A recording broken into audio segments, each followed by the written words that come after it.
What's up, everyone, and welcome to Shared Save the Game Media's weekly gaming discussion podcast. I am your host, Kevin, and on today's episode, we're talking all about the Game Awards 2025. Every announcement, every reveal, every winner. We'll be going through all of it and giving our thoughts on the show now that we've had a few days to sit with it, to digest. All right. Before we get to that, I got to introduce my co host who hung with me for the entire 4 hours of the Game Awards on Thursday well into the early morning. Sam Heaney, how are you, my friend? I'm doing pretty good. Doing pretty good. I had to, as much as I was a very resilient person staying up, because I'm a nocturnal person by nature, Mm-hmm. but it did. I think 24 hours after the fact, I immediately felt like a knock-on effect. Then it was like a delayed response. So I've taken the time, recuperated a little bit, R&R'd, and now just working on last little bit of IGN coverage before we wrap up for the year. So feeling good. How about you? I'm doing well. I was quite exhausted. I think I got 6 hours of sleep that night, which is less than I normally get, and I've definitely caught up this weekend. I would say I've slept in yesterday. I slept until like 9:30 today. I don't know why. It was hitting me hard. I think so. I've Mhm. recuperated, having a good weekend, having a chill weekend. It's getting closer to the holidays. We're like 11 days to Christmas, so I'm Yeah. excited. For anyone that doesn't know, we normally do the show Thursdays, but obviously the Game Awards, so we're doing a special Sunday episode to talk all about the Game Awards. We will have our normal episode on December 18th at 7 p.m. Eastern Time. That will actually be our last live recording of the year. It will be our Game of the Year episode. So Sam and I will each bring a list of 10 games. I believe let's go 10. I don't think we've even discussed it, but we're going to give our 10 games. Okay. I'm going to make a PowerPoint this time. All right. I'm going to go Canva. Oh, All right. I'm going to make a PowerPoint just like you okay. do. All right. So join in Thursday. We will still have content throughout the holidays. A few things here. We'll have the Patreon episode we have to record for the exclusive Patreon episode. We have a special collaboration we're going to be recording that will go live on the channel as well. And maybe I'll do a video or two to keep you guys satisfied over the holidays. But Shared Save will be back publicly in a few weeks after a holiday break and my trip getting married and everything. So tune in this Thursday, December 18th, for our Game of the Year episode. Appreciate everyone. If you want to support us even further than that, get early audio access to all of our content and those exclusive shows like I was talking about, head over to patreon.com/save the game media. Choose the tier that's right for you, like our current supporters. So thank you to Sam Hall, Alpaca Tom, Rick Davis, Silkenit, Dave Harp, David Hotright, Lillian, Marcus O'Neill, Brendan Myers, aka The Winter Gamer, Nikolai Knight, Fabulous Brianna, Brandon, Black Wyver, and David Burdett. Thank you all for your support. And David Burdett, as he is at the Save the Game Media family plan tier on Patreon, please go check out Gaming Trend. Link is in the description. He does some wonderful content over there. I see some people hanging out with us in chat for this early show. Sam Hall, yep, early show. Kyle's also here. Thought it was Thursday. Stop messing with my perception of time. Absolutely not. Will Expedition 33 win yet another game of the year? He says, well, you have to find out and see. But Sam, this is a normal show, so we're going to start as we always do. What have you been playing? Uh, I am, to be clear, audience, and to you, Kev, I'm coming in flying by the seat of my pants right now, right? Mm-hmm. Basically unprepared because we're just doing like a recap episode. It's going to be quite chill. That's Yeah. nice.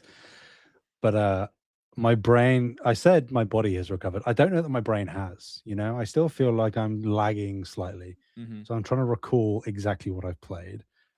I played a fair amount on the Steam Deck, lounging around in bed, just resting, recuperating, things like that. I did pick up and dive back into, based on one of the announcements at the Game Awards. I've started up a new playthrough of Control. Mm. I just had that itch. I was like, I just want to dive back in. So I did the first couple of hours. What a game! I mean, plenty has been said Absolutely. about it. We love it, of course, but it is probably going to make that wait for Resonant that much harder, even though it is next year. So, uh, had a good time there. Lots of other little knick-knacky things on the Steam Deck, not really worth shouting out.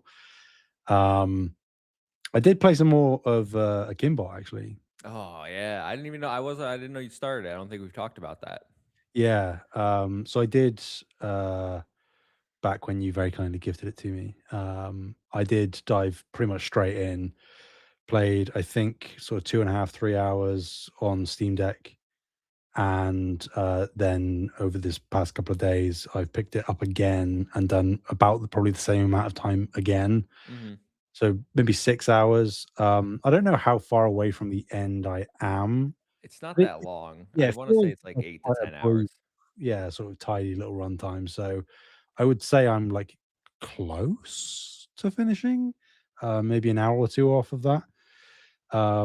Yeah, I mean, it's pretty much exactly what we both, what I assumed it was, and what you have claimed it to be, which is like and I mean this in the nicest way, like a budget Ratchet and Clank, right? Mhm. But it's a very competent one. It's fun. It looks really nice. Um, I think the voice acting for the most part is pretty solid.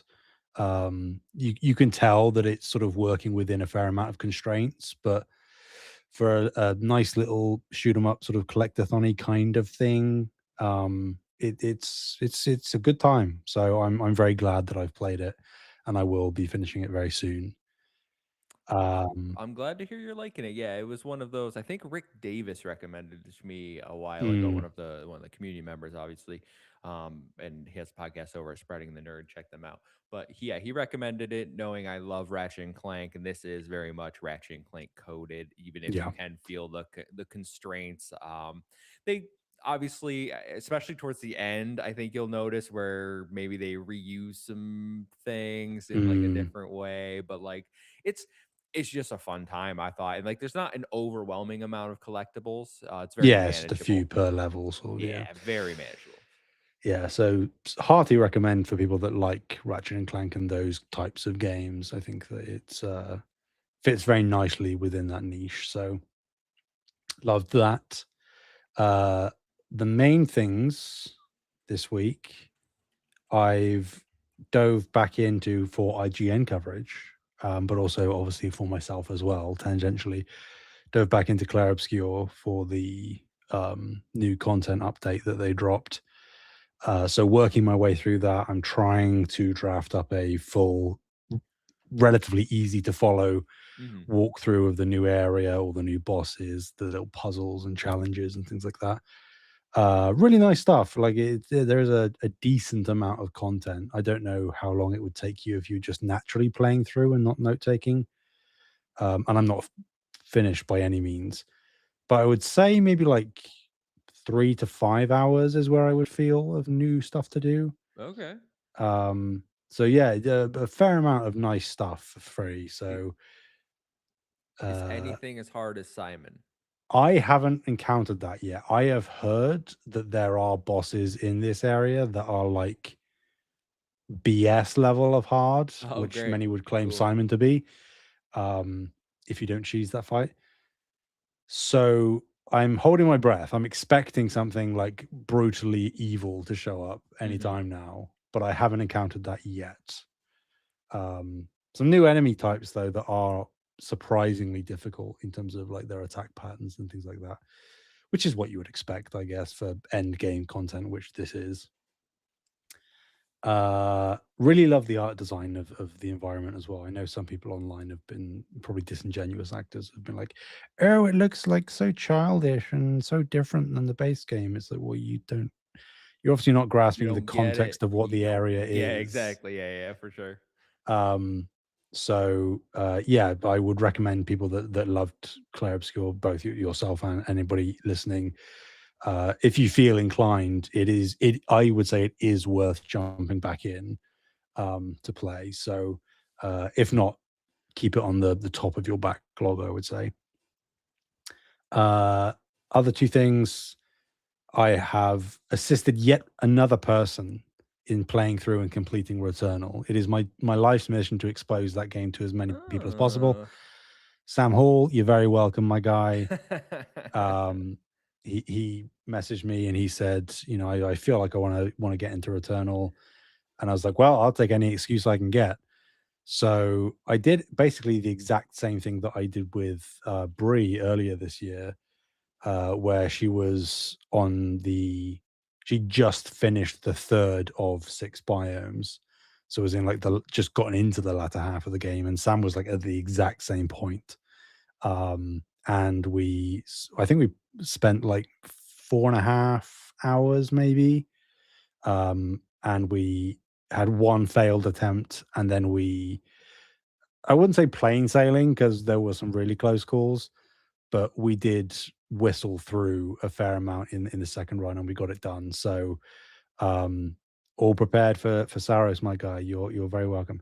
Yeah, no need to mention who carried who. You definitely didn't go down in both of the remaining boss fights, and I had to wrap it up for you. But that's That was okay. That's what friends are for. So, that was I played 2 hours with Taylor. That's my only Returnal experience, and he just hey, kept going down the entire time. And I was like, "What you doing, bro? Dodge the bullets." you know where to find Tate. Okay, that's kind of pissing me off because Taylor is now speaking as if he's some sort of expert and knows what he's talking about. He doesn't, right? Like Taylor doesn't play games. We deduced this long ago on No Limits. So for him to come in and act as some sort of authority on Returnal, that isn't going to fly because he hasn't finished it either.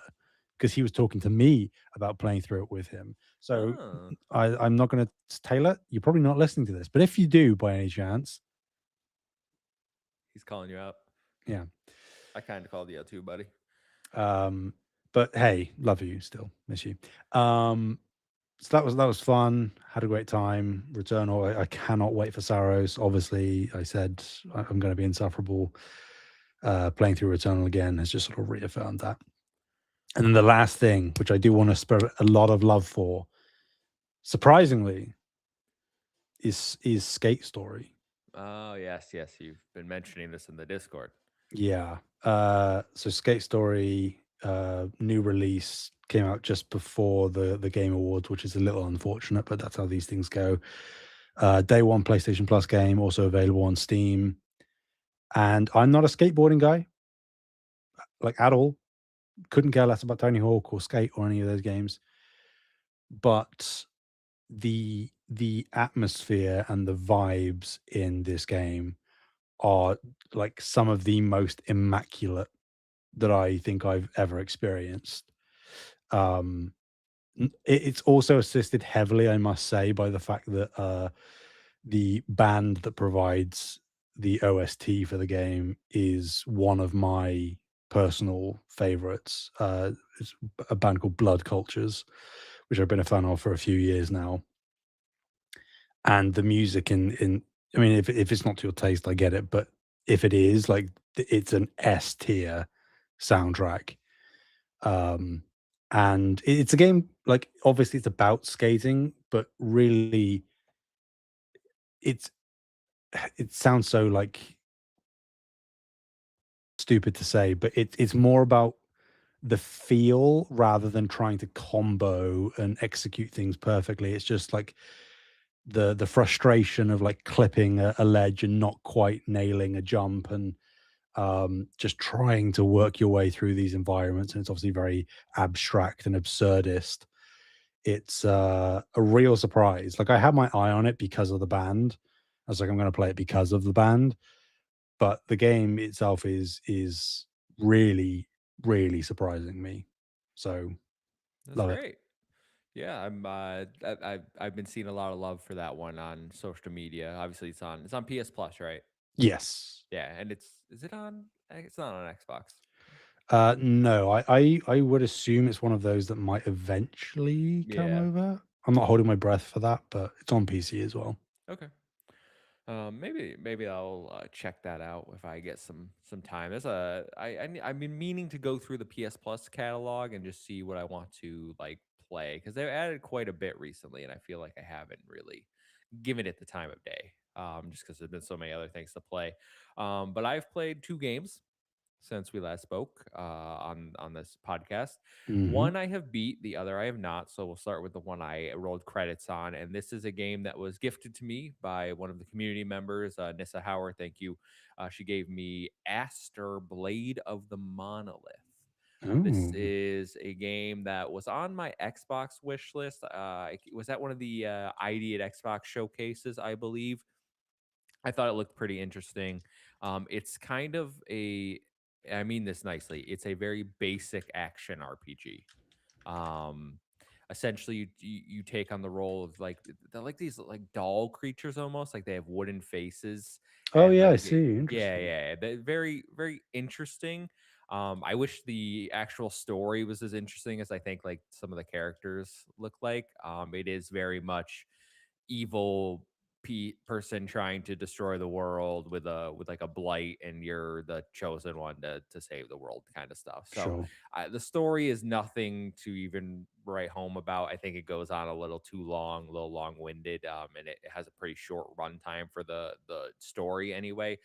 There's lots of side quests you can do. I find them tedious, so I did kind of mainline this one. I liked it, but I would think it's probably like if I could give it a rating, like a 6 out of 10. It is Okay. one of those like no need to rush out and buy it. It's a very generic, basic game. The combat gets especially at the start, very stale because you have very limited combos you can do. It's a little sluggish, and you can't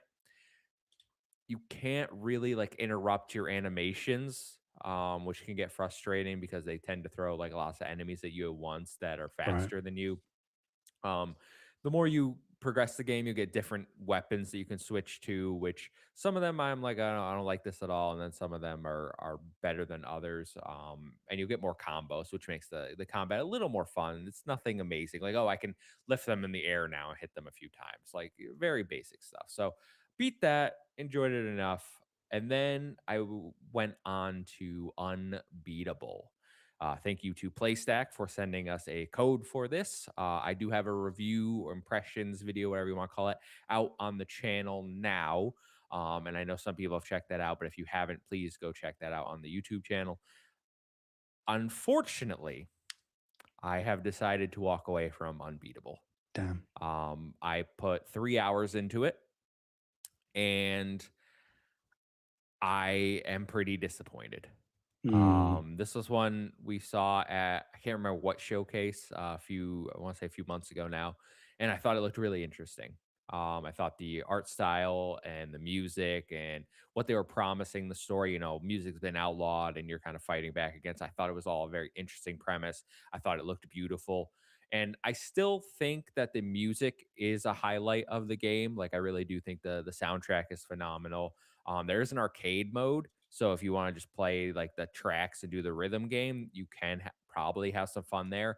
But the story mode, which is what I was playing to like try and learn what the game was, not good in my opinion. Mm. I think the pacing is incredibly slow. It feels like a slog to get through. I don't find the characters very interesting outside of the main character. I think the dialogue is, I think I said in my review, it feels like it's trying to be teenage edge lord, and it comes across as like cringy a lot of the time. Like a lot of it's like, oh, there's this one girl, like, oh, she's annoying, so we're gonna make her like yell everything. And this guy doesn't care about anything, so we're gonna have him like try to act cool, but he just like it just sounds like they're reading lines off piece of paper a lot of the time. I just don't think the voice acting and the script are up to snuff. And clearly, like if this is the style of game they're trying to make because they are supposed to be like teenagers and maybe younger adults, I get it. It just doesn't work for me, especially when I came into it looking for a rhythm game where I'm like, I just want to, do a little Guitar Hero type things. All right. Mm. I think the UI and it feels janky, clunky of actually doing the rhythm kind of gets in the way of the fun you can have because of like instead of one track, you'll have multiple tracks, and sometimes the notes are coming like at the same time, and you really only use the bumpers to hit up and down. Like the notes will come this way despite the tracks being this. It's very like I don't know. I didn't vibe with the way they were presenting the gameplay to me. Um, and the fact that I played 3 hours and maybe only did like 5 rhythm games is a Mm, problem because the rest of it is clicking through dialogue.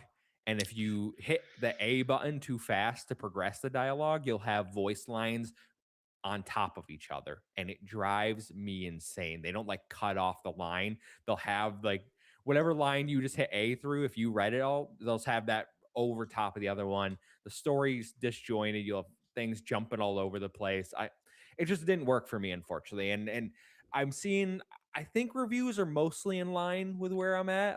People citing technical issues like the frame rates are all over the place for no reason whatsoever. So I don't feel like I don't want to be too harsh on it because it's a Kickstarter game. It's a very small independent developer who did try something here where I think if they had let this cook a little longer, I think it comes out in a much better state. But I don't know, obviously, if they had the funds for that or what. But yeah. ultimately, like a disappointment for me. It didn't vibe with me. If there's others out there that love it, I'm happy for you. I wish I could be in that camp because I think presentation wise, really good. That's such a bummer to hear because I was sort of with you where the art style is obviously one of the big draws, and it seems like that does deliver from your review as well, which is like that's great. But if all of the actual supporting the substance of the game itself, it's sort of like a in a weird way reminding me of Plucky Squire, right? Where like Plucky Squire, gorgeous, looks great, Hmm. the concept is fantastic, but when you actually get into what you're doing moment to moment, it sort of Yes. falls flat. Yeah, a lot Yeah. because a lot of your time will be spent running around just scenes almost like, oh, I'm gonna just run in one direction until I get to where I'm going, and it takes too long to get there. Like you're not fast. Then you'll have a dialogue, then you'll keep running. A lot of like annoying little puzzles to do too that aren't really well explained or thought out. I think. I had one like I'm not gonna say spoilers, but it was like you're in a place where you have to enter codes into a machine. Mm, So I enter it, and then I go, and your other party members are supposed to do something, and then it's like, oh, we messed up. Go re-enter it, and then you go re-enter it. Then you come back, and then they just say, oh, we messed up again. I'm like, you can't keep doing this. Can't I sure. like it's not funny. It's not a funny joke at this point. Like it's just annoying because it's so slow and tedious to move back and forth between these points. Yeah. Damn, what a shame. Yeah, I don't I can't I don't know how much it is. It's like I want to say it's like $20, maybe $30. But if you are still interested, I would definitely wait for some patches, check it out on a sale. But at the current state, I can't recommend it, unfortunately. Yeah, it's slightly discounted, but base price is £25, so Hmm. that's 30. So Yeah. Yeah, that's all I've been playing. I'm not sure what I'm gonna be checking out in from now until the new year when I go on vacation. Maybe Wario World because that dropped on NSO. mm, Maybe I'll check out PS Plus, see what that has for me. But it is very much end of the year. I've kind of played most of what I wanted to play. I have some yeah, things on my Christmas list. Hopefully, I'll get to in January. But yeah, I'm kind of just looking for random things at the moment. that's how it goes at this time of year. You just sort of what can I use in the nicest way to just fill time, you know? Yeah, no, for It's real. That's why I'm like, oh, Wario World, that came out. yeah. Maybe we'll go check that out. It's like 6 hours long. So, well, that's what we've been playing, everyone. Why don't we jump straight into the topic? There's no separate topics this week, guys. We do have one Patreon question, which we will answer as we go. But the Game Awards is our topic for this week. Like I said, we'll be talking about the reveals, the announcements, the winners. Um, do you want to start? Let's do the reveals and announcements first, and then we'll Mhm. talk about the winners afterwards. But before we get into that, I just want to know we've had a few days to sit with it. How are you feeling about the Game Awards 2025 as a show that we spent 4 hours watching? Did you, is it, like, what would you rate it? Um, I think I would give it a 7. Um, I probably coming out of it was maybe slightly lower, maybe would have been like a 6, could have even maybe been like a 5.5. But I think having mulled on it, um, there were a lot of like good things. I think in many ways, this this year was kind of destined to fail in quotes, because it was following up a truly, like, I think, practically 10 out of 10 show last year. And there were a few regressions where I did feel like there were more of like the mobile ads here than there were last year. But if that's what they have to do to make sure that these shows can happen, then I'll sacrifice that. Um, yeah, I think my general sentiment, and I have sort of posted this on some socials in response to people for opinions. I think it was a very good show that was brought down due to lack of surprise. And I mean that on every front. I mean that on the awards front, because basically everybody knew who was going to win pretty much everything, and that's what did win. Not saying that was a bad thing, because it was all deserved pretty much. Um, but there was no suspense of any kind to, oh, I wonder who's going to win this. This is a really they were all competitive categories, but you know, and then I think the same thing for the reveals and the announcements. Like pretty much all of the big ones were either teased or outright leaked Hmm. in the days before, and that is how it goes to some extent. But there's usually one or two big things, and near the end there was a big announcement that didn't leak, which was cool. But beyond that, it was sort of, yes, this thing that we knew was going to be here, or this thing we kind of assumed was going to be here because this person said this.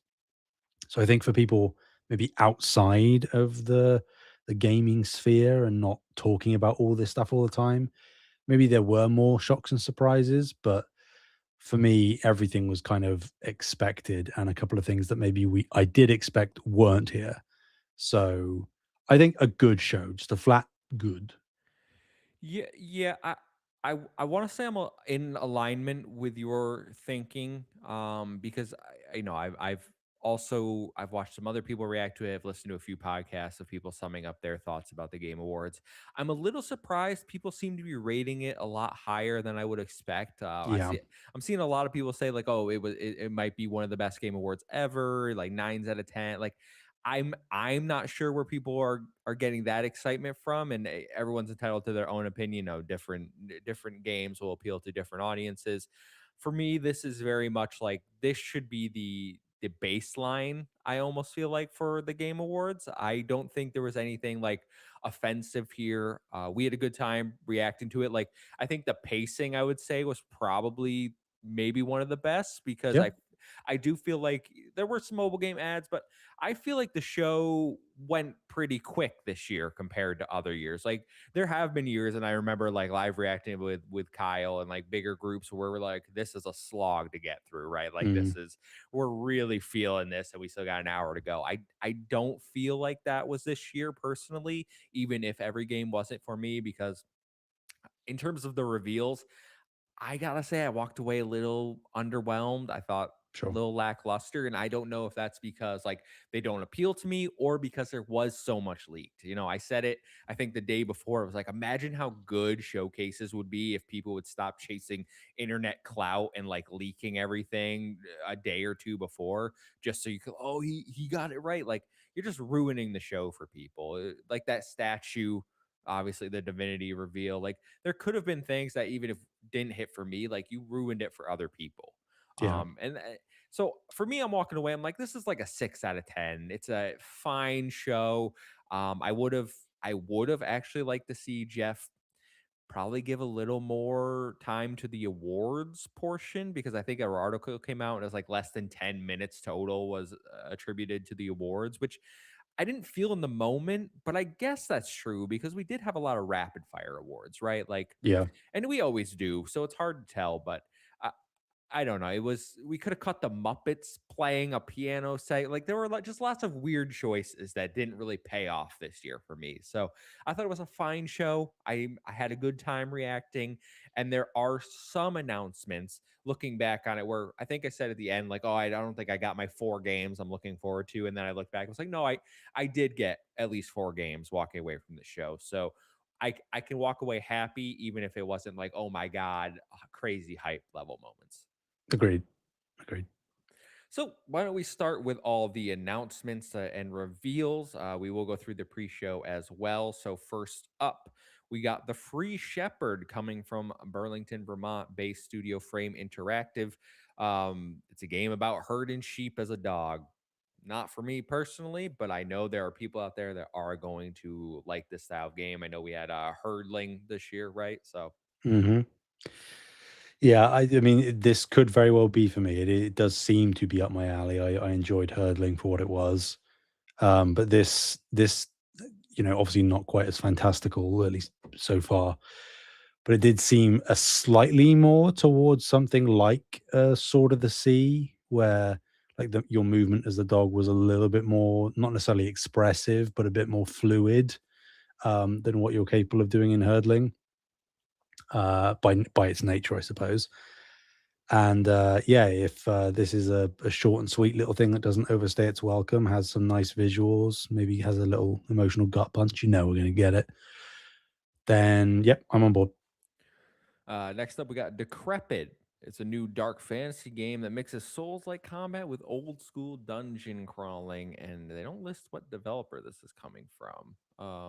I think this was a solo dev, if I remember correctly. Oh, yeah, maybe. Yeah, yeah, yeah. I thought this looked fine. Like, obviously, not the style of genre I go towards, but like in terms of what they showed, it looks like they have a good product on their hands. Yeah, it's a sort of a burgeoning market because what's the other the f- yeah, Valor Valor, Mortis from that's the it, yeah. Ghost Runner devs. Yes, another sort of first person Souls like. I'm intrigued, having not really played one of those before. I think obviously inherently Valamortis does look a little bit more Mhm. appealing. But I'm certainly not turned off. I'm inclined to try it out because I think it's a novel concept. Audio Mech is up next. It's a neon tin shoot 'em up from the creators of Audio Surf, sorry, where players will shoot lasers made with the power of music. Visually beautiful, very colorful. Looks like a bullet hell almost style game. I'm not like opposed, but I'm also not like, oh my god, I want to play this. This looks very. This will have the people that like these style of games. They know who they are. This is for them. Yeah, it feels a bit gimmicky to me, these kind of games where it's like you can play your own music and that will influence the game. I think like that's a cool thing that you'll do for maybe like half an hour, and you're like, all right, I get the gist, and then never play it again. Yeah, I can't wait to put Lamb of God in there and just die. I don't listen to Lamb of God, everyone. That was just the first thing that came to my mind. Sure. Uh, Pragmata got a new trailer on the pre-show. We actually got to see more of the gameplay, and we got a release date coming April 24th to consoles, PC, and they've announced a Switch 2 version. Very excited for this. Pragmata, I think, when it was initially revealed, I was like, I don't know what this is. The more they've shown of this game, the more I want to play it. It just looks interesting to me. I don't know if I'll end up loving it or not, but like they're doing something unique here. So I want to like show up and support them. Um yeah, I'm in for it. I'm TBD. I think if the reviews come out and it's really good, then I will absolutely pick it up. Um, I I think the way that I see myself playing this game the most is probably having to cover it for IGN. It's Mm, got that feel to it, I can just like my spider sense is tingling that I'm going to get an email in like a month or two's time. Sam, Pragmata. you want, and I'll say yes Yeah, because I'm a yes man. it is only $60, and I think some PC Mm, storefronts are already doing some pre-order discounts where you can get it cheaper than that. So yeah, this is I like Capcom. They're not usually my publisher of choice, but this one I wanna show up for. sure. Next up, game of the show came in the pre-show. Everyone, Bradley the Badger coming. It's a debut title from Day 4 Night Studio. It's a 3D platformer starring a badger, but the stages are based on other games such as Cyberpunk, Bloodborne, The Last of Us. You have a glove that can sort of create your own platforms. Also had a few other abilities, like you can change your shape, or you can embody an object. It looks very cute, but also very unique, interesting. They have a lot of different gameplay mechanics going on here, and I just love the whole spoofing off of other stories like Badgerborn. I think looked hilarious. So like this is a Kevin game for sure. As soon as we saw it, like I would have been fine if this was just a 3D platformer, right? The fact that they're taking it to the next level, it looks really good visually. I'm in. It's coming to Steam right now. There's no console ports announced, and not even a date for it. I'm hoping 2026, but I wouldn't be surprised if it's 2027. Yeah, it's hard to gauge really because they it wasn't like a just a CGI concept thing. It was gameplay, so that might suggest that it's further along. I hope as well that it is next year. Time will tell, but yeah, I agree that um it might not have been like technically my game of the show, but I think like reveal of the show definitely. It's genuinely, I mean this, everyone, genuinely my most anticipated game, like Wow, of all games right now. I put it to the top of my Steam wish list because I order wow. them in like game, like how I'm actually interested. Yes, this Grant Kirkhope is doing the soundtrack. Everyone, all right. So if you could appeal to Kevin anymore, they're Very doing true. it. Stupid Never Dies is up next. Osaka based GPT Rack 50. I don't like the name of that studio. You better not be making this with AI because I did wishlist them as well. Debut game Stupid Never Dies, a third person action game starring a zombie boy and human girl fighting monsters, set to pop punk music. Even though this article says ska, that was definitely not ska. Similar genres. Um, it looked weird. I will give it that. It looked very Suda 51 Yeah. esque, which normally I don't. I am interested in Romeo as a Dead Man. I will say that. Hmm. So like, I'm not entirely opposed to his style of games. I just think that what really got me interested in this, like, it was probably not a day one. It's probably like a wish list, get it on sale if I'm going to play it type game. But like the combat looked fun. Like it looked like a fun action game. You turn into a werewolf at one point, doing like crazy combos, explosions. Like I I feel like I could have fun with this game. Yeah, I agree. I don't know that this one is for me necessarily, but I'm pretty much with you that if this is on a steep discount at some point, I could see myself diving in if the reviews are solid. All right, and that was the pre-show announcements out of the way. Then we got into the main game awards. Uh what up, Savoy Prime? Nice to see you, buddy. Can't wait for the next Brothers from Another Mothership podcast. Main show for big first reveal: Star Wars Fate of the Old Republic. Argonaut Games and director Casey Hudson will be working on a new single player game set in the Star Wars Old Republic universe. It is a action RPG, from my understanding. I think I think this announcement carried the show for a lot of people. Yep.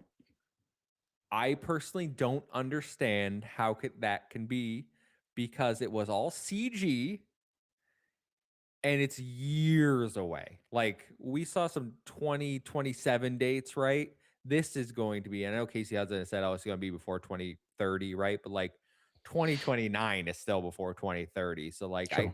I find it hard to get excited for trailers like this where it's just CGI, where it's 4 years away probably. And I like Star Wars, but like I don't really care about Star Wars games at the moment. Like that's just where I'm at. So this one fell flat for me, even though I know this was people's like, oh my god, this made the show for them. Yeah. I mean, I'm not a massive KOTOR fan. I enjoyed both of them. Um, fine enough, but obviously Mass Effect is like goated top tier. So am similarly sort of lamenting the fact that we are going to have to wait quite a long time. I sort of perceive this in the similar way to when Blade got revealed at the Game Awards. Mm-hmm. Now, obviously, that's slightly different because Arcane Leon is like an established studio that was already probably at least in some form of decent pre-production on that game.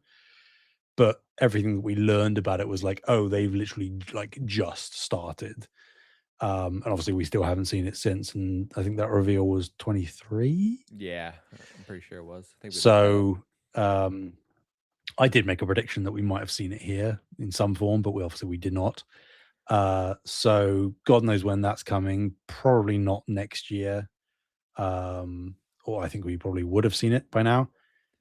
So yeah, I mean, I am going to place faith because pretty much everything that Casey has done, I've loved, Anthem Mm-hmm. excluded. Uh, We already but talked about that. there is also, the passage of time is funny. I know that like seeing things that are technically like multiple years out is uh rough, but as is always the case, like this is used to like recruit people to the Mm-hmm. to the project, and just to drum up hype and to like prove to people that might be investing like, oh, there is a lot of interest in this thing, let's make it happen. I would also say there are a lot of people acting as if 2030 is a lot further away than it actually is. Yeah, it's gonna be for 4 years. Like we're just about to go into 26, so like 2030 will be here before we know it. Yeah, some people still think it's 2020. Yeah, that is the vibe that I got from some people going like, "Oh my god, it's not going to be out till 2030." And it's like, I know Schreier probably meant it facetiously. He was like, "Oh, maybe it'll be a PlayStation 7 game." I'm like, "Bro, PlayStation 6 will be 3 years into its life cycle, yeah, they'll 2030. definitely be releasing PlayStation 7 in 2030, my Yeah, guy." yeah. I don't know why you said that. I'm sure it was mainly a joke, but like as with anything, when you post it online, all of the tone is completely lost. So I remain optimistic about it. Obviously, I will wait to see it actually come to fruition and to see gameplay and get a release date and things like that. Um, Casey did try at his own studio prior to this one Mm-hmm. to create a new Mass Effect, essentially, a new Mass Effect version, a version of Mass Effect, his own unique new universe, and that fell through. But if they felt confident enough to announce this and get the license from Star Wars, from Disney, I think this is gonna happen. And track record overall would suggest it's gonna be great. Yeah, I have a lot of faith in Casey Hudson. I think he's the main driver, but is feeding the hype too. Put it this way, I probably feel more confident in Fate of the Old Republic being excellent than I do currently in the actual next Mass Effect. I thought you were gonna say the KOTOR remake, which I was like, is that I mean Star that Wars? too. Next up, we got Divinity. Just Divinity, no Original Sin 3. That was the weird statue that appeared. Trademarks got leaked, unfortunately. This is the next Boo. project from Larian Studios. They're the Baldur's Gate 3 devs, in case anybody's wondering. Again, saw a lot of people excited for this. Just a CGI trailer, though. Like another one that's probably years away at this point. They like I know Baldur's Gate 3 was 2 years ago at this point, right? Mhm. So I can't imagine it's like probably still 3 years at least before this game comes out, and that's probably being optimistic because they said it's going to be their biggest game ever. But like, I don't know that the trailer was gross. Like, I guess it does something for Divinity fans, but I couldn't bring myself to be excited as a person that's not in that realm. Yeah, I mean, I'm not there either. I am interested because obviously it's a slight naming change going from Original Sin to just Divinity. We don't know yet. I am interested to see whether it is just another CRPG Hmm. or whether they are venturing like more into just RPG territory. Because if it is just RPG territory, I'm immediately far more in than I would be if it's another Baldur's Gate type game. So I expect it to be a Baldur's Gate type game, Same. but if it isn't, then I will have this far more on my radar. Next up, Four Loop. coming from J.J. Abrams and Left 4 Dead creator Mike Booth. We learned literally like 2 weeks ago that they were working with PlayStation on a second party exclusives, multiplayer game. Didn't expect to see it so early.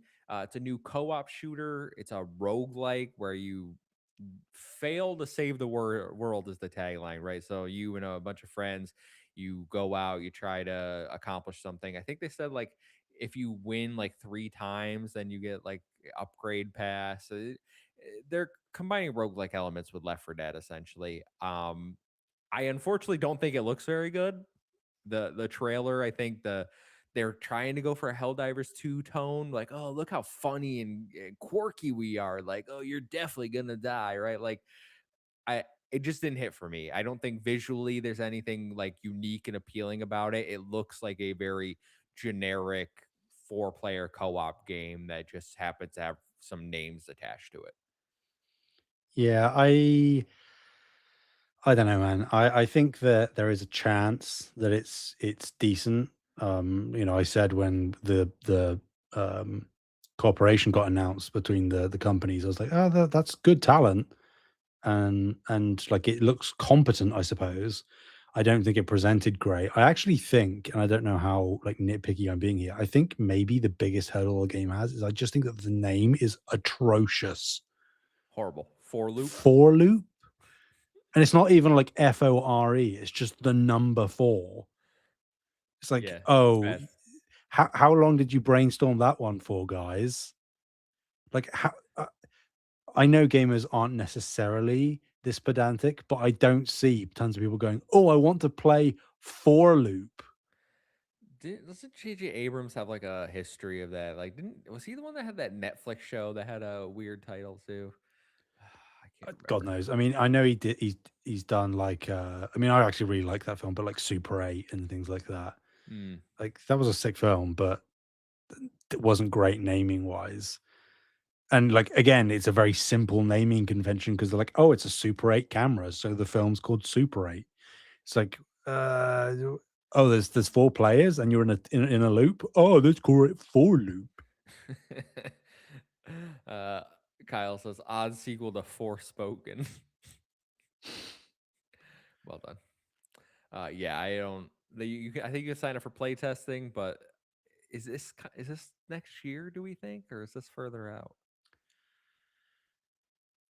I would assume they're probably aiming next year if they're sort of prepping for play tests, maybe end of next year. But I could see this PlayStation slipping. fans will be happy about that. Then marathon and for loop in the same year. Oof, where's fair games? Coming. Next year as well. That'd be Trifecta. wild. That'd be wild.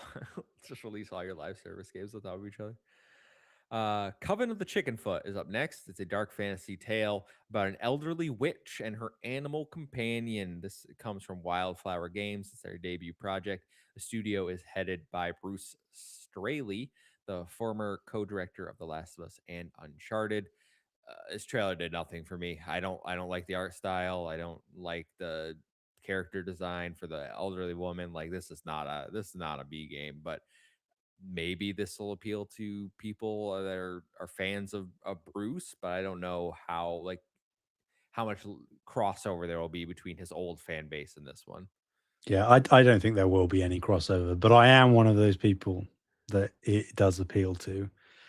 Um, I famously am not a massive fan of Last Guardian, because I think I know it's intentional, but the mechanics of Trico and how like he can just ignore you at points that just irritated me over time. Mm. And I bounced off that game, got very close to finishing it, but I just couldn't go back.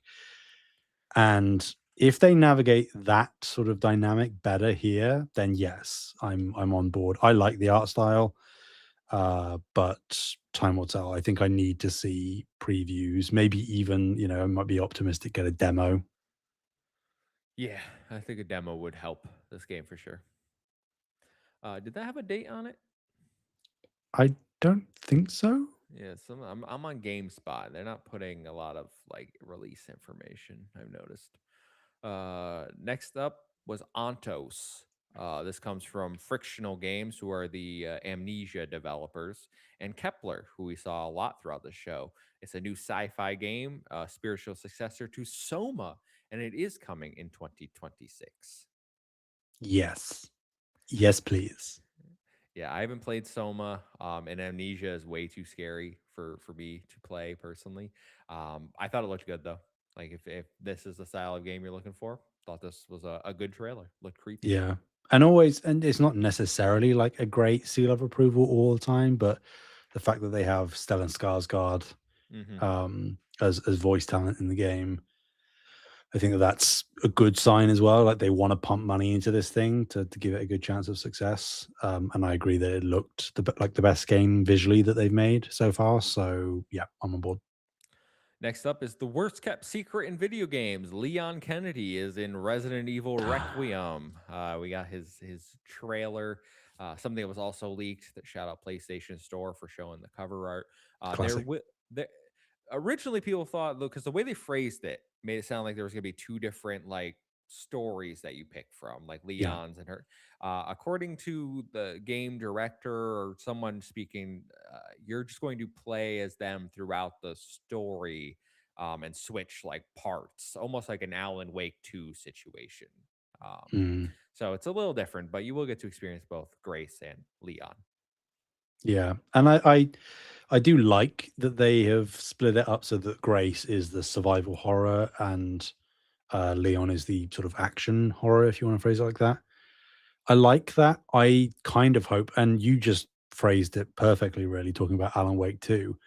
I would really like it and actually prefer it. I think this would be much better approach if you could pick which one you wanted to prioritize in your playthrough. Because you could choose to do a lot of Alan stuff and front load it if you wanted to in Alan Wake 2, and then switch over.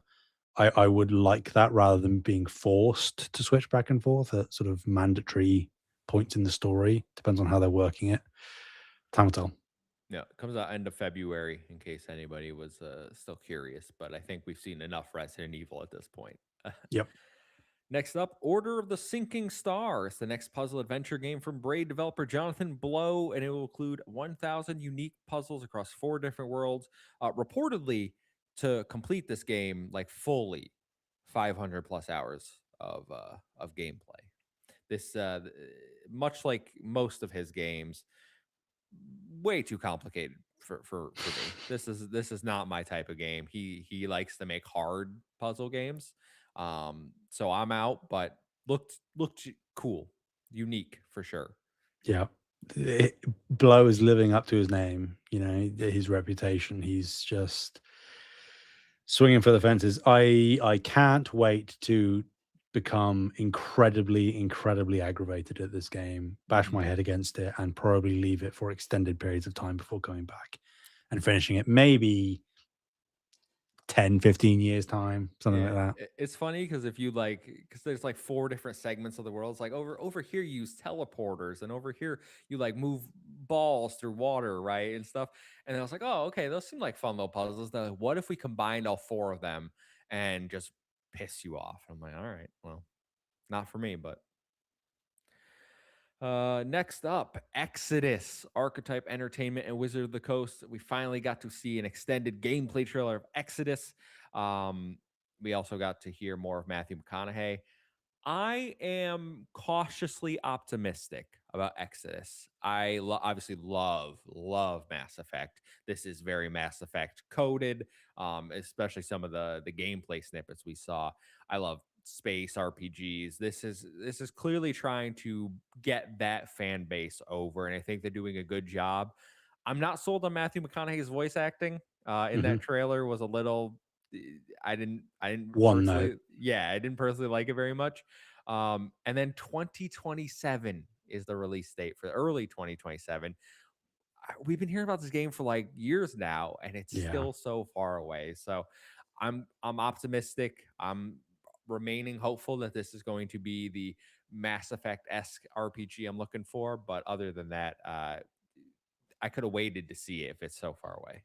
Yeah, I agree. I feel like we're on the cusp of, and it's not like it's been shoved down our throats tons of times, but it just feels like we've been hearing about it for so long that it's like you really kind of need to shut up and put up now. Hmm. Like we know when it's coming. I would say don't show anything until like latter half of next year as you're winding up to launch, Yes.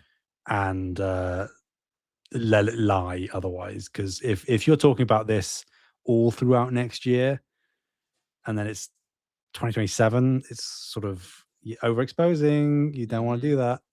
Yeah, I'm really getting annoyed at game developers overexposing their game. Capcom loves to do it Yeah. for everything.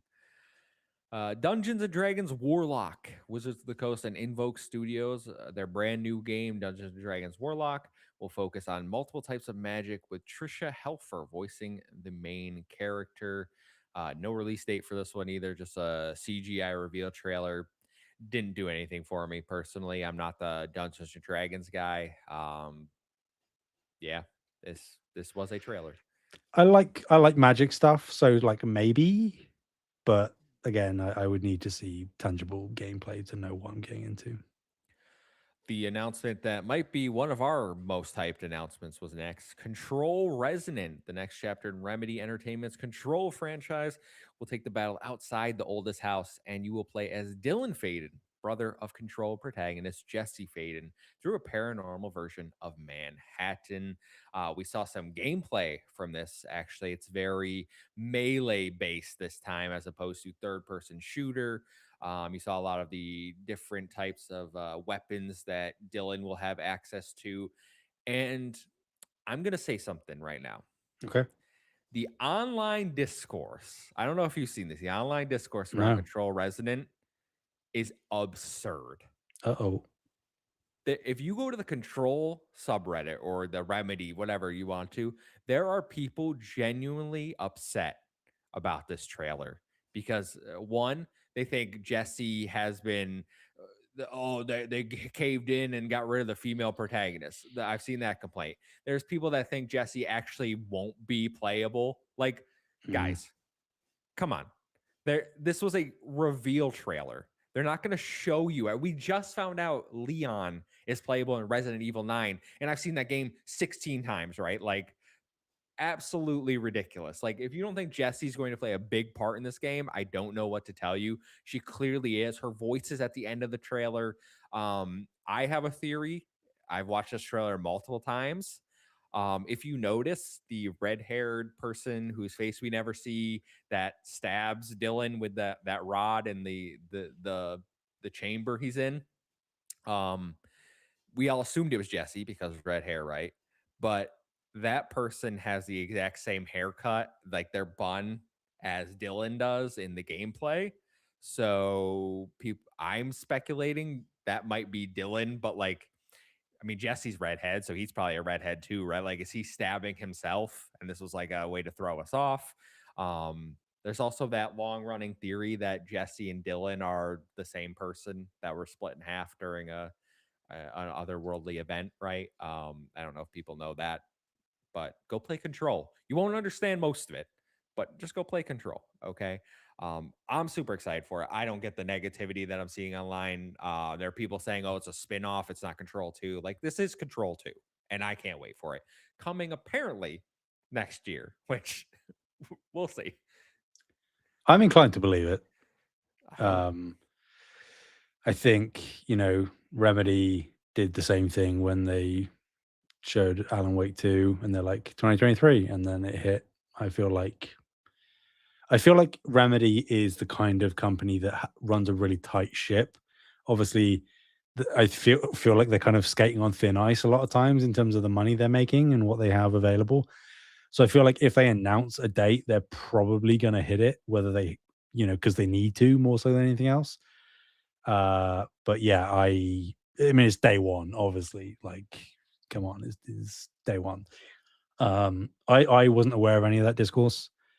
I would also point out to like bolster your point that literally the last game that Remedy made had two playable Mm-hmm. protagonists in it. Yep. Um, I'm not super convinced necessarily that we'll actually play as Jesse. I'd love that, Oh, obviously, I'm pretty convinced, but yeah. but she'll, at the very, very least, she will be a major part of the story. Like, there's no way that she can't be, just by the nature of the game and even the story being outside of the oldest house.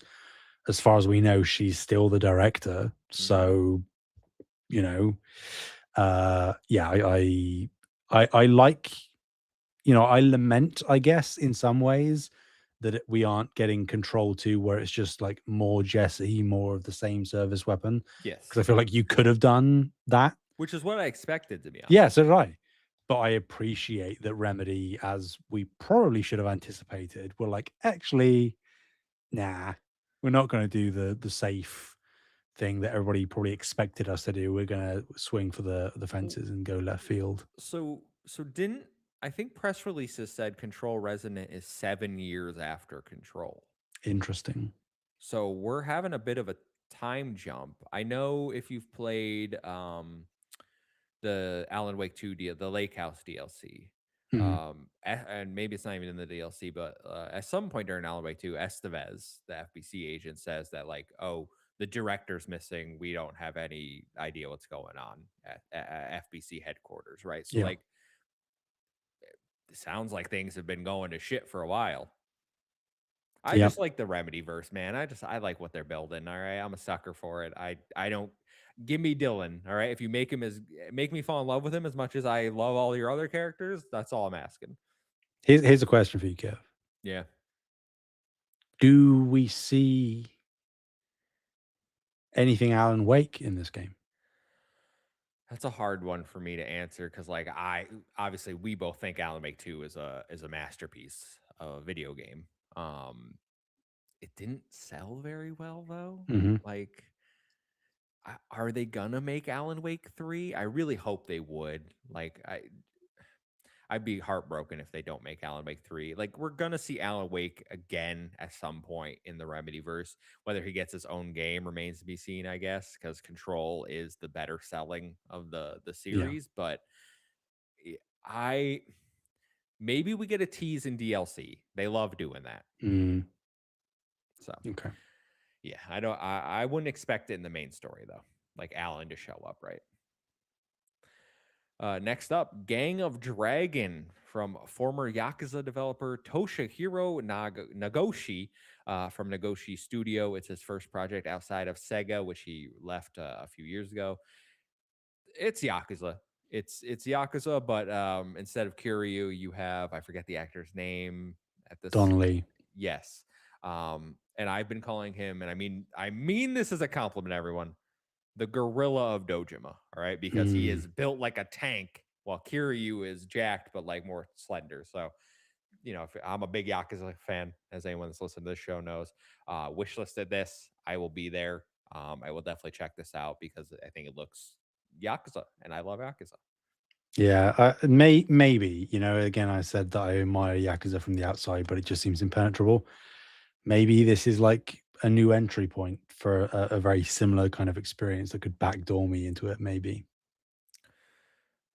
I also think the name is bad. It should be Gang of the Dragon, but they definitely wanted God to be the abbreviation. Yeah. But that isn't usually included in I know. abbreviations That's what I'm anyway. saying. So That's what I'm saying. We got a view of the Street Fighter movie coming 2026. I thought it looked pretty bad, to be honest. I don't. These characters look goofy, and I'm not a big Street Fighter guy anyway. I watched the Mortal Kombat movie. I thought it was fine, but like this just looks pretty goofy. yeah, and I guess like by its nature, it would be to some extent. It's less about the goofiness for me, which is fine. It's more that it just looks very budget. Even with the massive like cast that they've got, like none of the sets or costumes looked crazy good. Hmm. So yeah, it looks sort of like it looks verging on fan film, which is not a good sign. Not a compliment. We don't No. mean that. Yeah, you don't mean that nicely. Lego Batman Legacy of the Dark Knight got a new trailer. This is coming. Do we have a date for this yet? I think we do, right? They didn't include it here. Lego Batman date. Uh, May 29th, 2026. Yeah. So still a few months away. It looks better than most Lego games. I'm not a Lego guy. I will not take offense at that insult that you just threw out. But yes, I will be there again day one.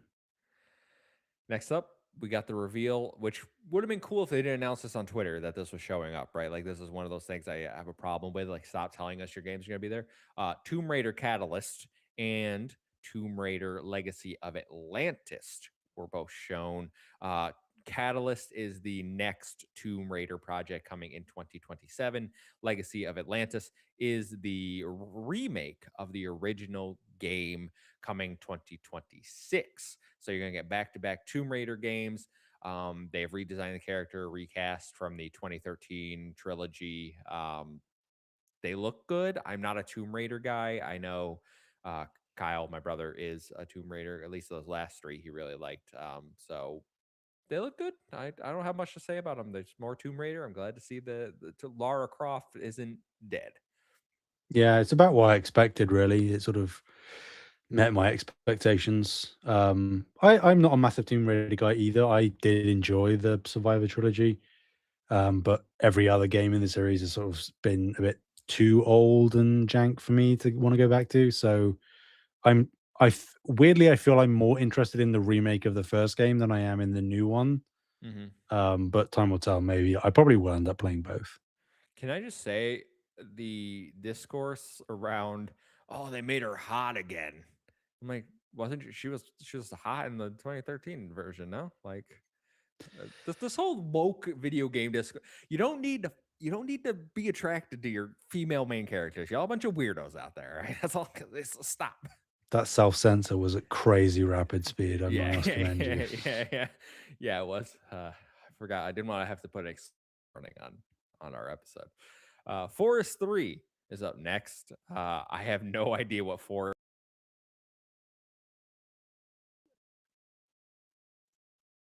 Thank you, StreamYard, to be great.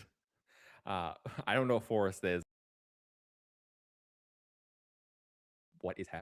What is happening? Streamlabs is killing us today, everyone. We took 15 minutes to even get the show going. Forest 3 sorted out. I got nothing to say. I don't even know what this game is. I've heard good things about the forest, but I've never cared about either of them. So skip. Invincible Versus revealed a new character, Elemental. I continue to think this game looks bad. Don't like the art Yep. style. It looks not like a very good fighter, and you're adding characters that like most fans won't care about. Agreed. Orbitals is up next, which is probably one of my other favorite reveals of the show. It's a new co-op space adventure coming exclusively to Nintendo Switch 2. And was it Andy Cortez who said this was a haze Haze like? likes. Yeah, which I Yeah. was like, oh, that's That is a good. good Yeah, one. that's a Yeah. good one. This is very much, It Takes Two Split Fiction inspired. Has a very 80s retro anime look, which I love. Looks gorgeous. I'm here for it. Can't wait to play it. If I had a Switch, maybe this would be something I would be playing. But You as got I to think do it's a not have a timed Switch, exclusive, right? Like, I don't know, man. I don't know. I feel Nintendo is pretty staunch in their exclusive strategy. They Ultimate Alliance 3 never left Switch. that's true. I don't know what's gonna happen with, like, Dusk Bloods. Like, I feel like that would be something that you would expect eventually, but if it's being designed specifically with the Switch 2 in mind, I don't know. I'm not convinced. So, I'd love to see it though. If it does come to other platforms, then yes, absolutely. It looks gorgeous. Those kind of games are always fun. So, yep. I wonder if they're going to do the friend pass mechanic that Oh, good Haze point. Lay has instead of making both people buy because it is a co-op game. And I think other co-op games have adopted that feature as well. But I think it's just a Mm, good way like for these style of games to get people in. yeah. I mean, put it this way, if they don't, I expect there to be a fair amount of discourse around it. Yeah.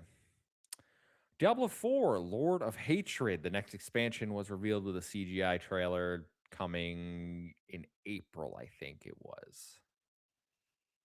I'm off Diablo 4, unfortunately. Cool Couldn't CGI care as always, less. Blizzard, but like your end game for Diablo 4, your like you just drove me away. It just ain't it. I'm sorry, just not. Yeah, not for me. I mean, I think they isn't it something where they also, if you pay or pre-purchase or do a specific Yeah, edition, you you can get get the access Paladin right to, now. yeah, Yeah. Hmm.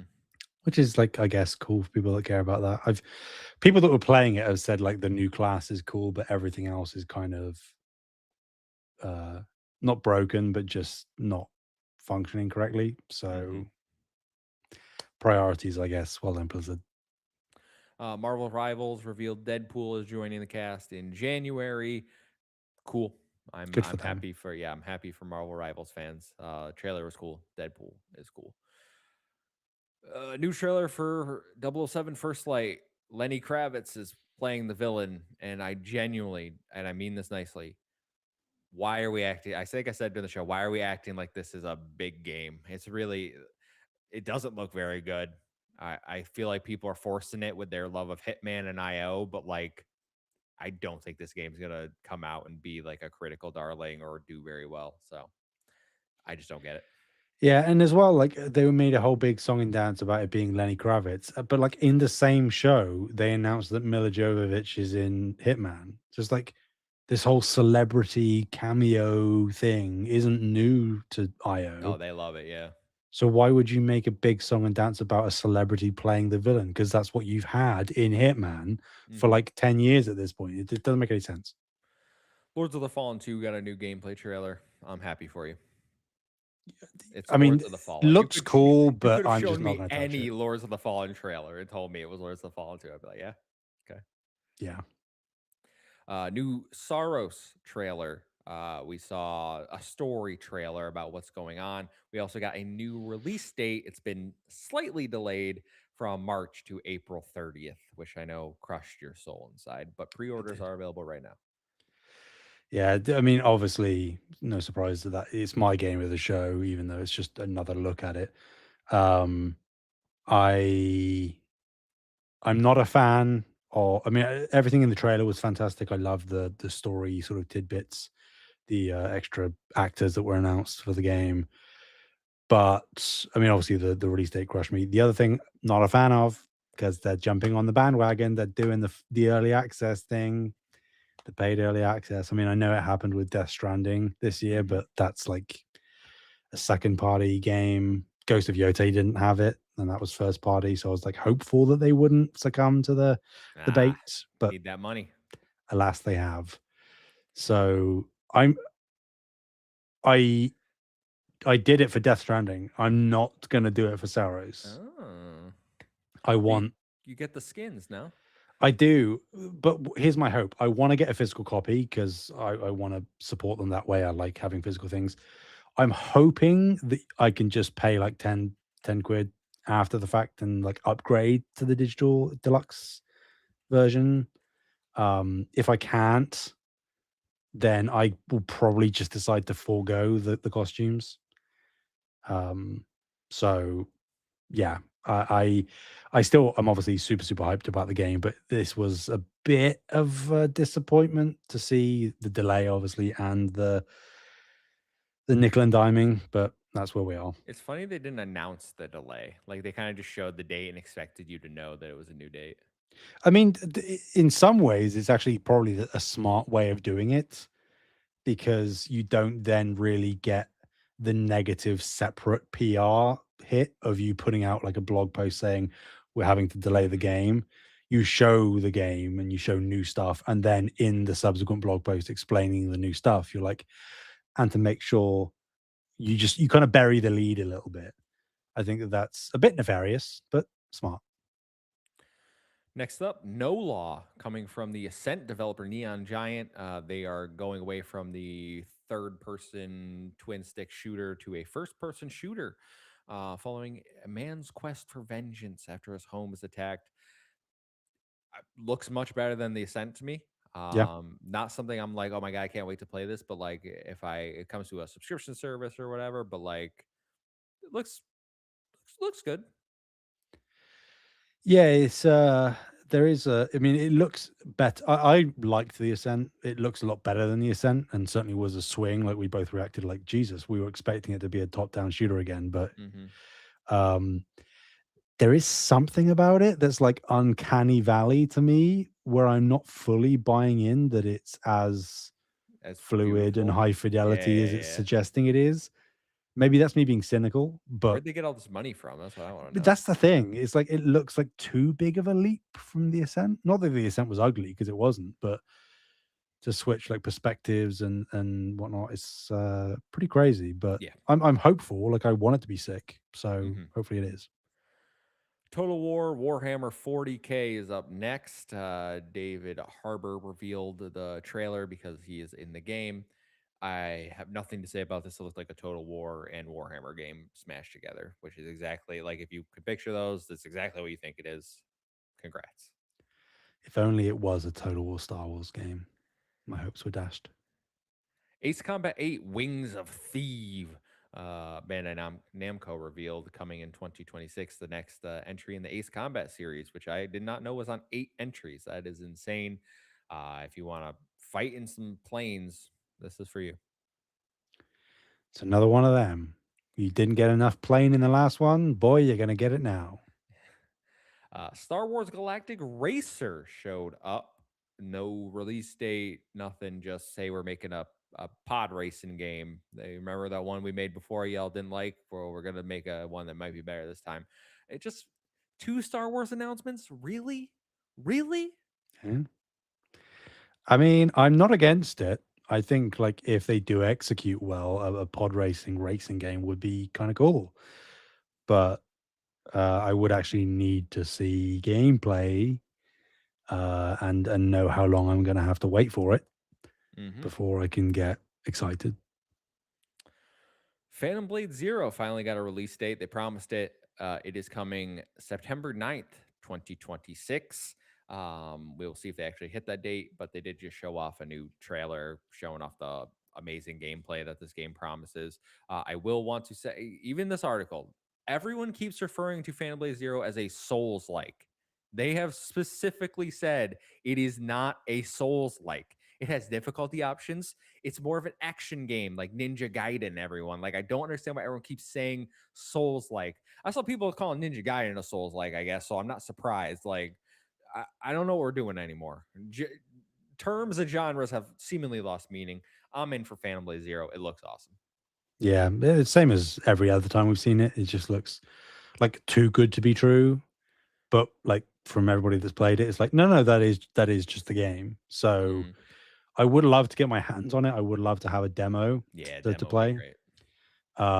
But yeah, I think the whole Souls like thing is probably just because there's so many games of its ilk, um, aesthetically as well that are Souls likes, whether you talk about like Neo or Wolong or even something like Wu Chang Fall on Feathers. It's sort of it feels like it fits in that niche. I think people have just Hmm. arbitrarily placed it in there.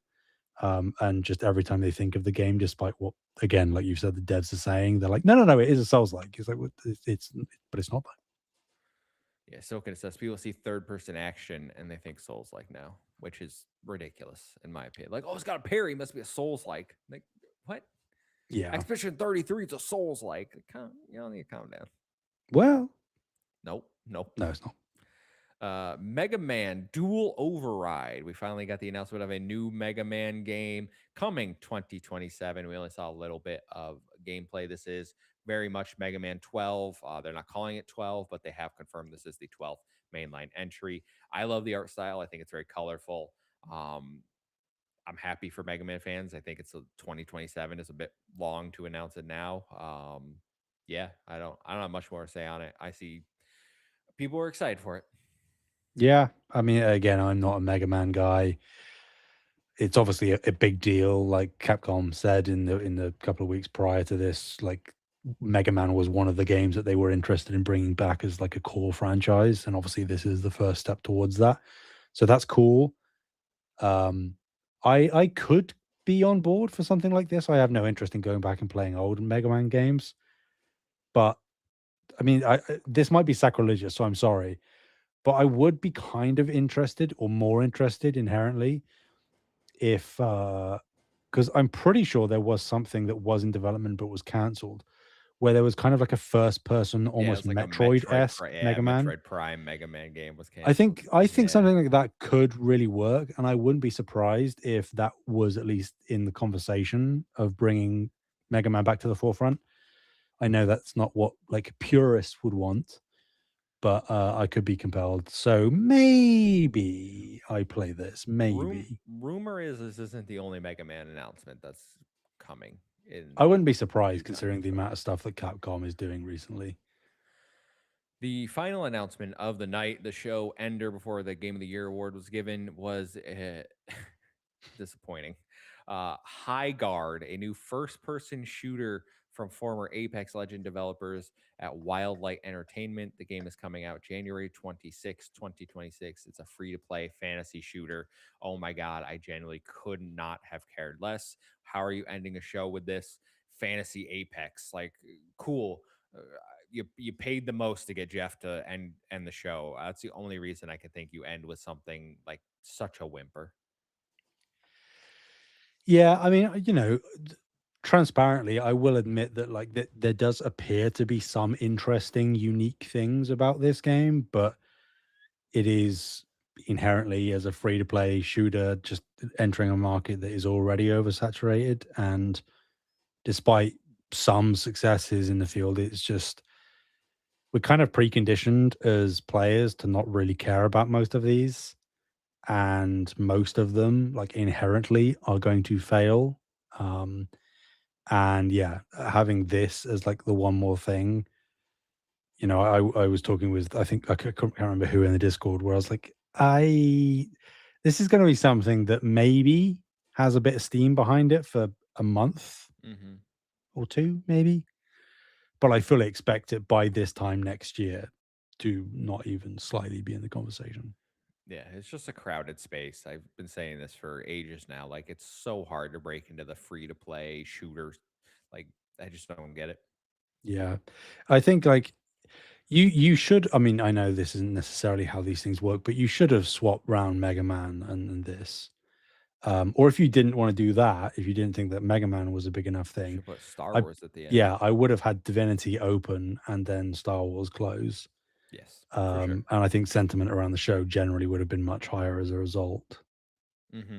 Yeah, you really need to bookend the show a little better there with the announcements, Jeff, not the award. The award show always goes last. To make ourselves feel a little bit better, though, we can pretend that the actual last announcement was the Claire Obscure DLC. Yeah, that's true. That's true.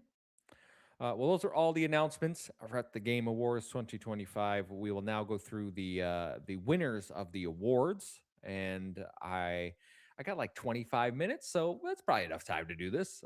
Yeah. We'll go through them. If you want to talk about one, just let me know.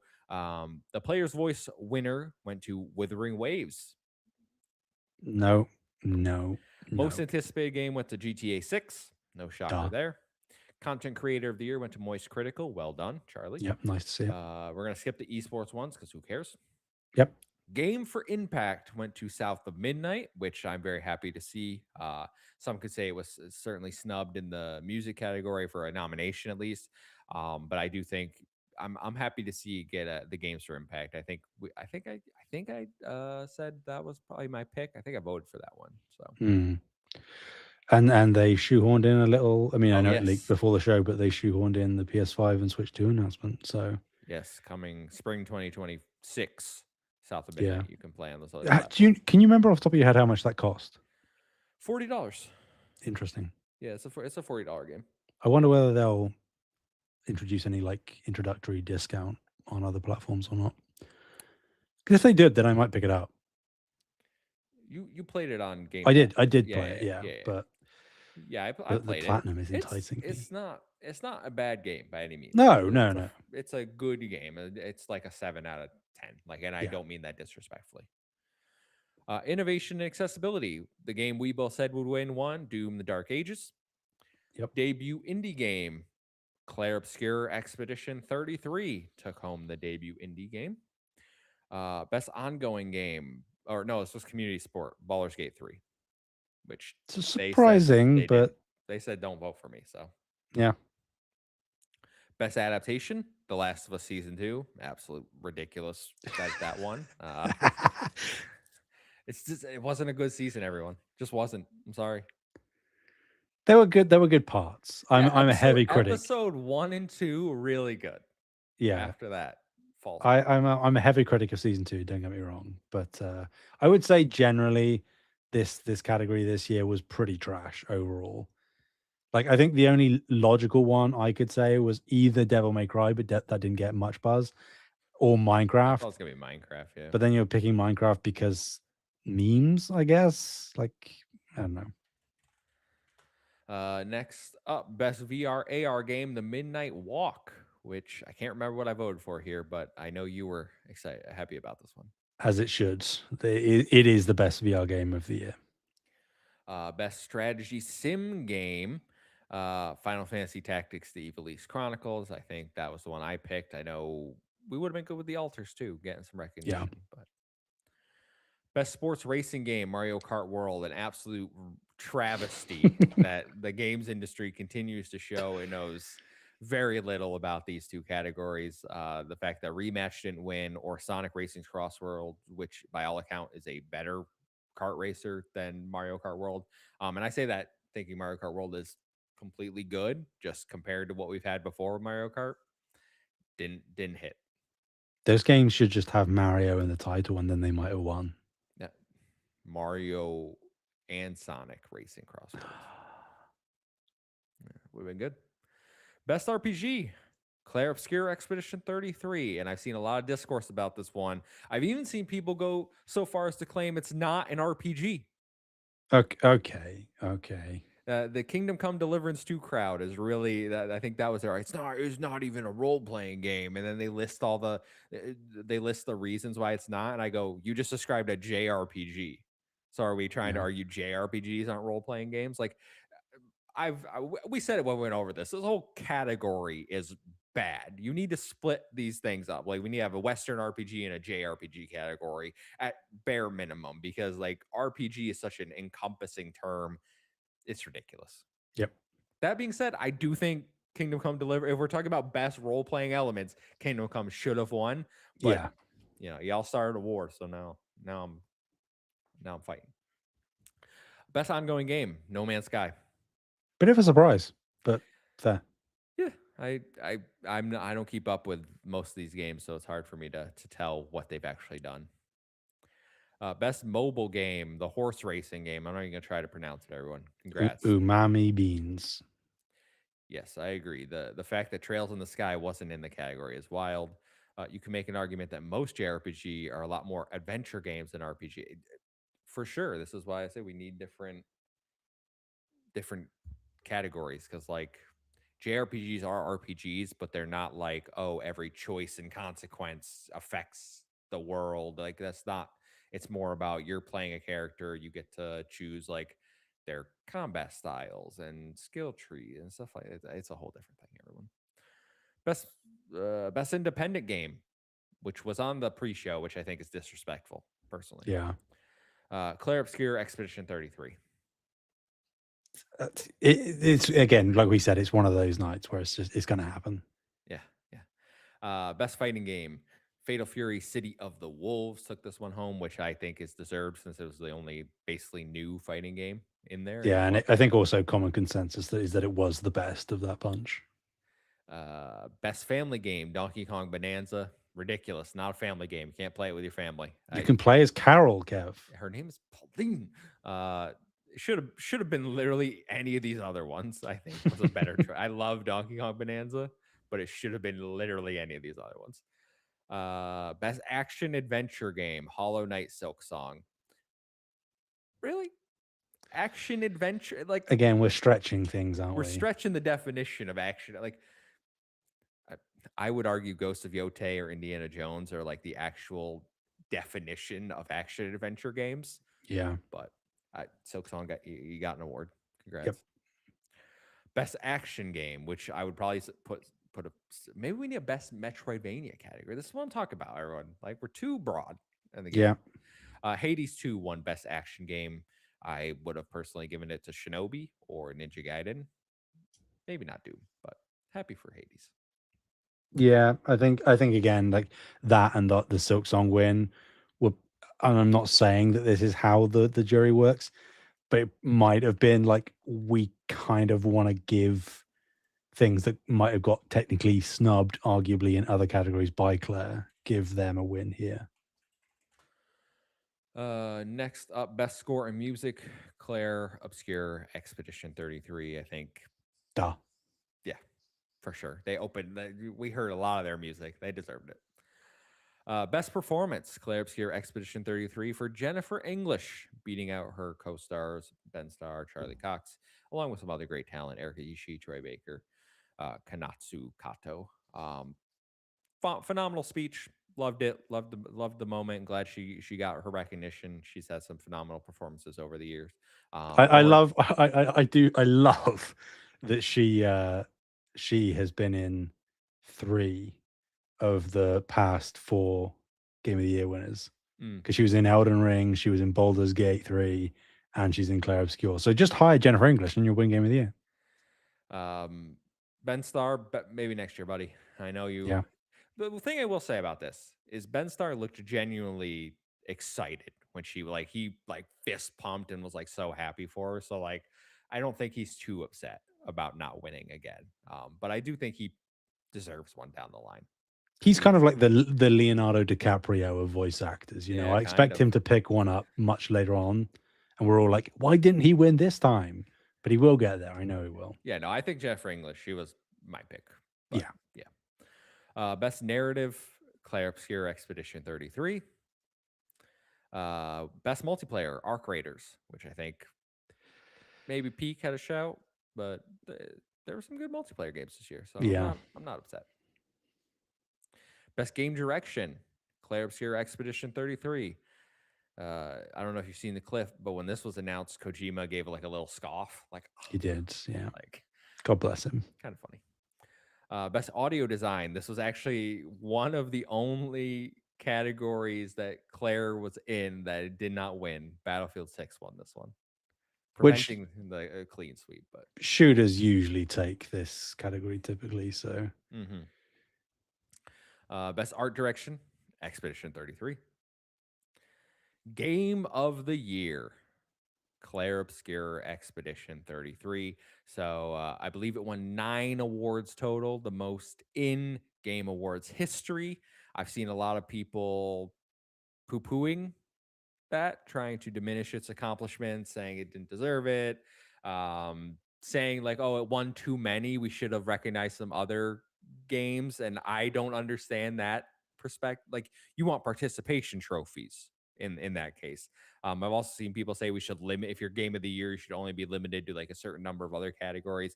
Again, feels like a participation trophy if you do that. Like I don't understand why we're trying to like being nominated is recognition, everyone. You don't need to win to have the recognition. The awards should go to who deserve it. And I think by and large, Claire Obscure did deserve it this year. yeah, it's one of those things where like, and we've said this throughout. It's just it's one of those years. It was one of those nights where the winner was so clear. And you can say, like, yeah, it would be ideal to give love to all of these games. Of course it would. But that's just not feasible. Like, and you would, like you said, you put a perfectly participation trophies to everybody else. It's like, oh, we wanted to give you something, so we'll give you something. Mm-hmm. It's like, no, Clair Obscur is, whether you love it or not, it is a generational game. Like, it is just, it's one of those games. And it sweeps because of it. So, I will you know, also say, just because the game you wanted to win didn't win, doesn't mean your feelings about the game are now suddenly invalid. Like, not yeah, everyone needs to agree. It doesn't need to have all the like. I love plenty of movies that don't get awards. I love plenty of games that don't get awards. Like, your game of the year can still be your game of the year. This was just a voted on award show. Everyone. yeah. Like, your favorite company not winning a trophy doesn't mean anything as to their future. Mm-hmm. Like, yes, it's nice for them to be able to say game of the year winner. Of course, sure. But outside of that, which is relatively superficial, like the quality of the game that you like will be a testament to whether they get funded for their next project or whatever. It's not whether they have gongs. Hmm. Yeah, for sure. We have one question, excuse me, from our Patreon. If you want to write in, you can join the Patreon for $1 a month. Or we have some free memberships available. 1 month free memberships are still available, or you can do a 50% for the higher tiers. So those links are in our Discord, they're on our social media, still available. Go check those out if you haven't. Black Wyver wrote in, said, realistically, what announcement were you hoping for that didn't make it to the TGAs? And what are your thoughts on the Epic Game Store giveaways? I'll Epic Game Store giveaways.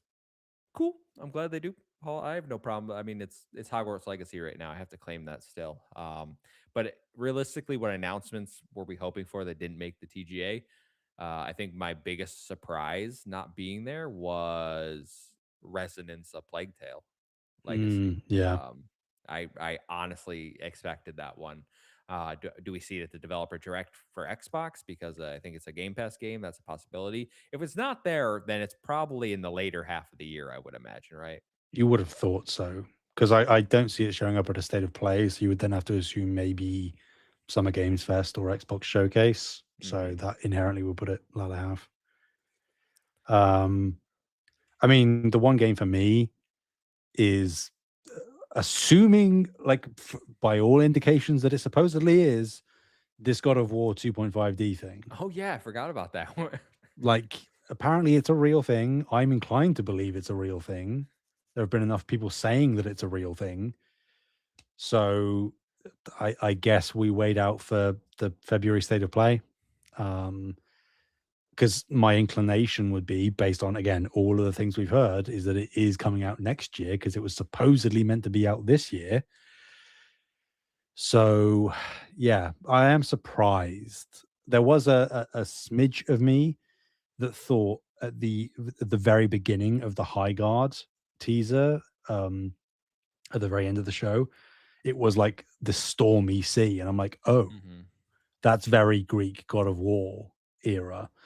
But obviously, alas, it was not. So that's the real miss of the show for me, alongside Resonance, because I'm also very much looking forward to that. Yeah. And Half-Life 3, where is it? I mean, Valve, again. We've talked about this. Like, Valve can hold that Yeah, they can announcement do and drop whatever it they whenever they want. want. They Hmm. they will own the internet whenever. They don't have to give that to Jeff. Well, that is it for our game awards recap, everyone. Thank you for hanging out with us. I see we got 17 people chilling with us right now. We had a little more, but appreciate everyone taking time on their Sunday. That's a lot. We don't usually get that many. If you are new and you're listening, like lurking in the chat, please hit the subscribe button. We're almost at 1,100 subscribers. Like the video if you haven't. Sam, until next week, where can people find you, my friend? People can find me anywhere and everywhere at Sam Heaney. That is Heaney. And you can find me at the Muffin Mon. It's a 1 and 7 I, O and 7 A. Follow us at Save the Game Media over on Blue Sky or Save Game Media on Twitter if you still use Twitter. We will be doing our Game of the Year episode Thursday, December 18th, 7 p.m. Eastern Time. Don't miss it. Until then, we will see you. Goodbye.